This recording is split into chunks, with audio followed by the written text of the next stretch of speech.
এবার জানাবো খেলার সংবাদ।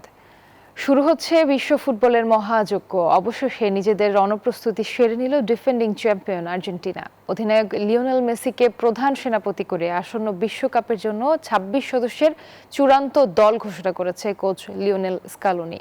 কাতার বিশ্বকাপে ১৭ জন সদস্যকে ধরে রেখে অভিজ্ঞতা ও তারুণ্যের এক দারুণ ভারসাম্য তৈরি করেছে আলবিসেলেস্তেরা।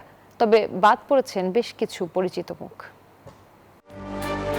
আরেকটি বিশ্বকাপ, আরেকটি স্বপ্ন এবং অবধারিতভাবেই সেই স্বপ্নের কেন্দ্রবিন্দুতে লিওনেল মেসি। ফুটবল ইতিহাসের একমাত্র মহাতারকা হিসেবে ষষ্ঠবারের মতো বিশ্বকাপ খেলার অনন্য এক রেকর্ড গড়তে যাচ্ছেন এই ৮ বারের ব্যালন ডিওর জয়ী। যদিও হ্যামস্ট্রিং এর চোট কিছুটা শঙ্কা জাগিয়েছিল, তবে স্কালোনি তার প্রধান অস্ত্রকে দলে রাখতে দ্বিধা করেননি বিন্দুমাত্র। আন্তর্জাতিক ফুটবলে ১৯৯ ম্যাচ খেলা মেসির সামনে সুযোগ রয়েছে প্রস্তুতি ম্যাচেই দেশের হয়ে ২০০ ম্যাচের মাইল ফলক স্পর্শ করার।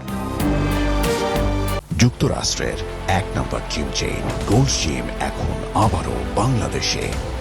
বসুন্ধরা আবাসিক এলাকা ও বসুন্ধরা সিটি শপিং মলে।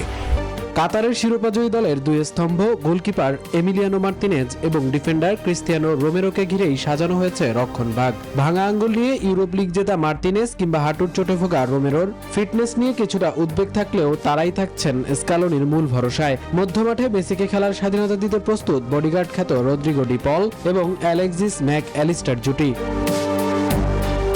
এবারের স্কোয়াডের সবচেয়ে বড় শক্তি আক্রমণ ভাগের গভীরতা। হুলিয়ান আলভারেজ ও লাউতারো মার্তিনেজের চেনাধারের সাথে যুক্ত হয়েছেন নিকো পাজ ও জিউলিয়ানো সিমিওনের মতো প্রতিভাবান তরুণেরা। তবে ফিটনেসের সমস্যার কারণে বাদ পড়েছেন কাতার জয়ের অন্যতম নায়ক মার্কোস আকুনিয়া। জায়গা পাননি ফ্রাঙ্কো মাস্তান্তুয়ানো ও মাতিয়াস সুলেদের মতো উদীয়মান তারকারাও। আগামী ১৭ জুন আলজেরিয়ার বিপক্ষে ম্যাচ দিয়ে শুরু হবে আর্জেন্টিনার শিরোপা ধরে রাখার মিশন। এই আসরে তাদের আরও দুই প্রতিপক্ষ অস্ট্রিয়া ও জর্ডান। উত্তর আমেরিকার মাটিতে এই ২৬ জন যোদ্ধাই কি পারবেন মেসির হাতে ক্যারিয়ারের দ্বিতীয় বিশ্বকাপ ট্রফি তুলে দিতে? উত্তর মিলবে মাঠের লড়াইয়ে। মামুনুর রহমান, নিউজ 24।